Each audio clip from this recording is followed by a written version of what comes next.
एक बार एक शहर में माँ और बेटा रहते थे। माँ कड़ी मेहनत करती थी और ईमानदारी से काम करती थी, विश्वास के साथ। बेटा भी उनकी मदद करता था। एक दिन बेटा बोलता है कि माँ, मैं एक दिन बड़ा आदमी बनूंगा। बेटा बड़ा सपना देखने लगा। माँ ने हंसकर कहा, बेटा बड़ा आदमी तो बन जाना, लेकिन इंसानियत जिंदा रखना।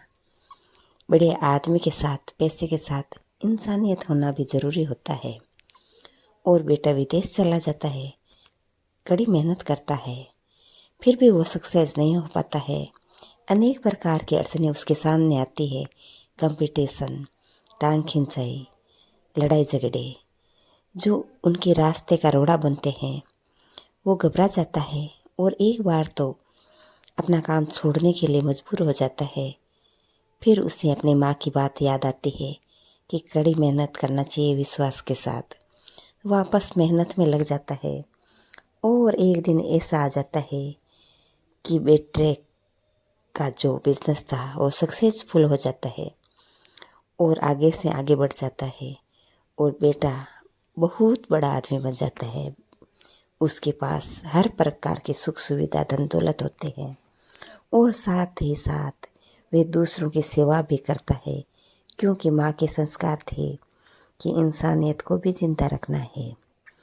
तो उसके साथ में ही वो मानव सेवा में भी अपने कमाई का आधा हिस्सा खर्च करने लग गया और जैसे ही बरकत हुई और उसकी धन दौलत ज़्यादा से ज़्यादा बढ़ने लगी। वो गांव आता है और अपनी माँ का आशीर्वाद लेके कहता है, माँ, जो सपने देखे थे वो साकार हो गए।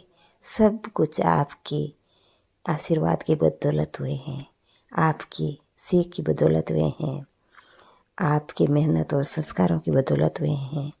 सबसे बड़े संस्कार होते हैं जो हमें हर मुसीबत में नया रास्ता दिखाते हैं और उन चुनौतियों से लड़ने का हौसला देते हैं और अपने सपनों को साकार करने में हमारी मदद करते हैं। ये सुनते ही माँ की आंखों में आंसू थे, जो खुशी के आंसू थे, जो एक कामयाबी की खुशी के आंसू थे। माँ बेटे दोनों आपस में गले लगते हैं और खुश होते हैं। माँ कहती है, बेटा, पैसा सब कुछ नहीं होता, इंसानियत ही सबसे बड़ा धन दौलत होती है। पैसा तो आवश्यकताओं की पूर्ति करता है, लेकिन इंसानियत है जो मन को सुकून देती है। संस्कारों के साथ ही जीना होता है। अपना पेट तो कुत्ता ही भरता है, दूसरों के काम आए उसे इंसान कहते हैं।